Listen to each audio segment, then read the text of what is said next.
Menteri Kelautan dan Perikanan Sakti Wahyu Trenggono menyatakan pagar bambu laut di pesisir Kabupaten Tangerang telah disegel. Namun dia meminta pagar laut misterius itu jangan dibongkar dulu, agar memudahkan penyelidikan. Trenggono meminta agar pagar bambu itu tetap dibiarkan sementara untuk keperluan penyelidikan. Lebih mudah. Kalau nyabut kan gampang ya. Tapi kan nyabut juga seperti kemarin misalnya saya mendengar berita ada pembongkaran oleh institusi Angkatan Laut misalnya seperti itu. Ya saya nggak tahu, harusnya itu barang bukti. Setelah dari itu sudah terdeteksi, terbukti, sudah diproses hukum, baru bisa.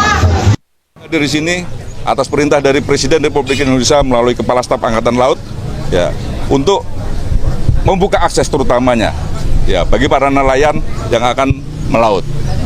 Kemudian material-material yang akan kita gunakan selama cuaca masih memungkinkan untuk mempermudah sebenarnya kita bisa memakai tagbut.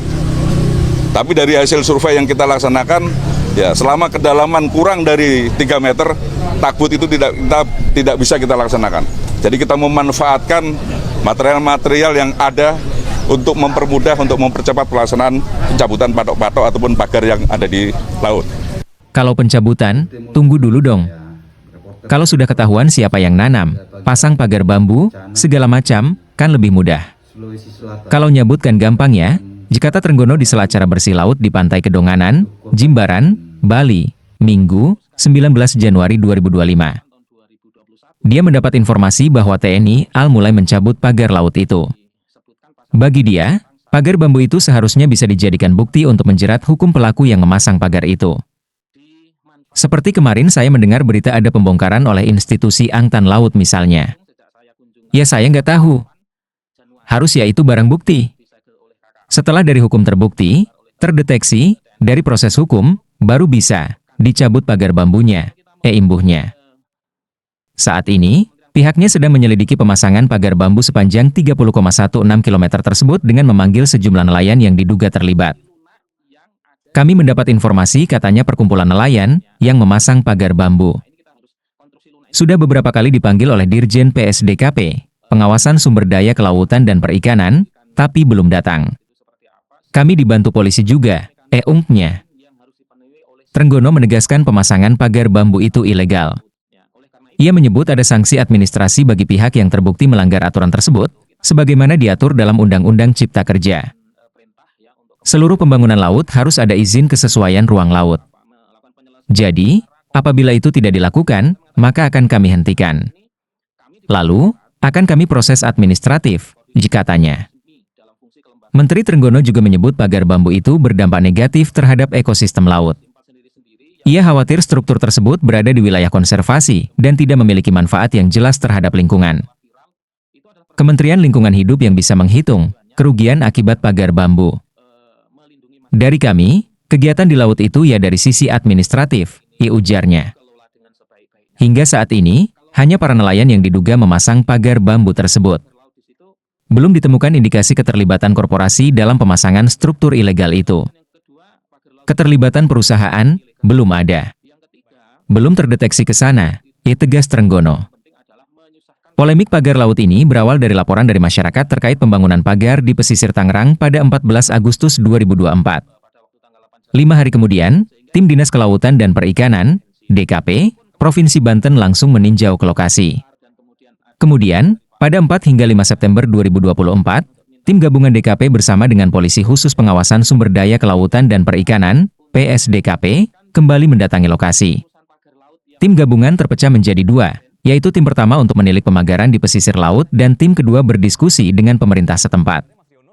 Sebelumnya sebanyak 600 nelayan di Pantai Utara, Pantura, Kabupaten Tangerang, dan jajaran TNI Angkatan Laut, AL, mencabut pagar bambu yang tertanam di Laut Pantura, di Tanjung Pasir, Kecamatan Teluk Naga, Kabupaten Tangerang, Sabtu 18 Januari 2025.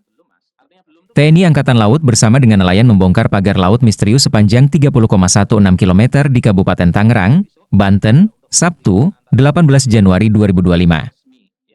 Anggota Komisi I DPR RI dari fraksi PDIP, TB Hasanuddin mempertanyakan pembongkaran pagar laut di wilayah pesisir Tangerang yang belakangan menjadi sorotan publik.